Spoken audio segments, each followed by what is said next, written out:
Okay, this is the next step on repairing this engine for the cracked piston. So since the previous video, what's happened here is the hard fuel lines have been removed, and I tried to number where they come off of for reinstallation on around the pump there, and then on the fittings themselves on the lines that were removed. So I believe what happened was number 2 and 4 came off. Right, number 2 and 4 were accessible right there. And then to access one of the lines for 6 or 8, I had to remove the 1 and 3 line above it to access one of the bottom lines there. And I'll probably take these other 2 lines off at some point, but right now I don't want to have any more apart than what I have to do. So the lines are removed now. This passenger side alternator and bracket is removed. That's pretty straightforward. About the only thing to note on that is there's a spacer. There's a spacer behind the lower bolt that attaches right there, and then this fuel line clamp goes behind it.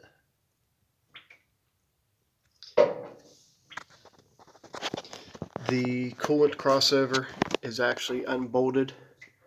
It does stud on top, bolt on the bottom on both sides. It's able to be moved out of the way. There's some issues with these hose clamps, and the hoses should probably be replaced, so I'm just deciding whether I'm going to cut them or not.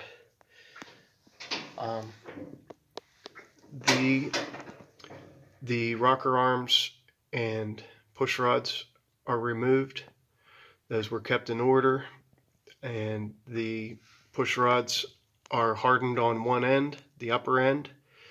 They have a paint mark on them, and if you can't see that or orient them properly, you should put your own mark on there. Underneath, the exhaust flange is unbolted off the manifold. I'm going to attempt to pull this head with the manifold attached. I'm going to try to just leave those fuel injectors in there and do this further disassembly. Whatever I decide to do, I'll probably rebuild those injectors, but it'd be nicer to remove them with the head off so I could penetrate them properly and work them out. So I think that covers all that. Just go over what notes I took on that aspect. So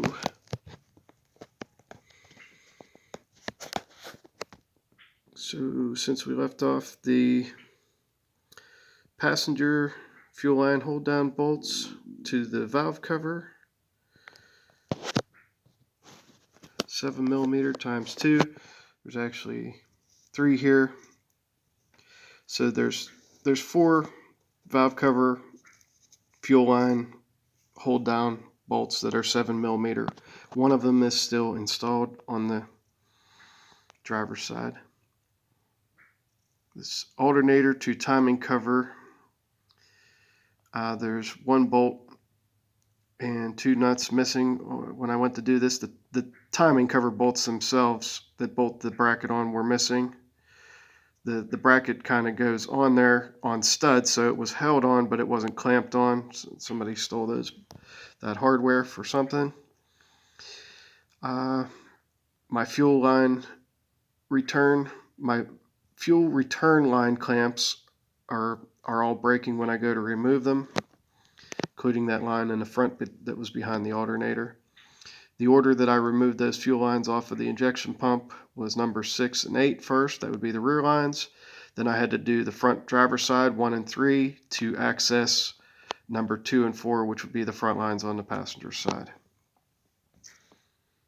The alternator bracket bolts to the top crossover stud with a 15mm nut with an integral washer. On the driver's side, the top stud,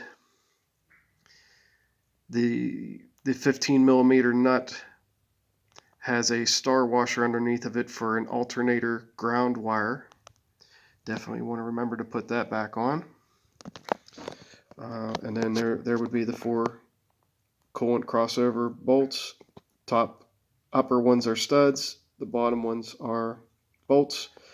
The bottom one on the driver's side is tight to the injection pump bracket, but I did not have to loosen or take anything off the injection pump to remove it. And then you have 3 14mm nuts, 3 14mm nuts with springs to remove your exhaust flange on the manifold where your exhaust pipe goes to the exhaust manifold. So the next step here will be to crack those head bolts loose.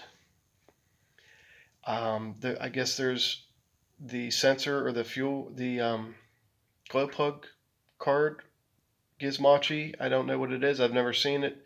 I don't know if I have to take that off to the back of the head. I unplugged it when I moved this harness, so this harness is moved out of the way. So I unplugged it, but I didn't actually look at it or see what it is, or if it'll be in the way, or if there's risk of me damaging that, I'll just remove it. So what I'm hoping to just do next here is to crack all these head bolts loose, move that crossover out of the way, whatever way that needs to be done. I can see there's still a return line connected to the hard line disconnect. And basically, I know it's forbidden to reuse head bolts, especially on a diesel, but on my typical engines, what I go by is if they crack, when you break them loose, if they crack loose, they still have good clamping force to them. If they're soft, when you go to crack them loose, then they're stretched and they're no longer clamping properly. So I'll kind of use my judgment on how I feel the condition of these bolts are after I take them off. So that's what's going to happen next here. Unbolt the head. That's going to be pretty heavy to take off. It would probably be smart to remove this battery and tray, but I'm going to try to not even get into that if possible. So hopefully the next video will be with this cylinder head off, showing the damage to what I have come to the conclusion is the number 6 piston.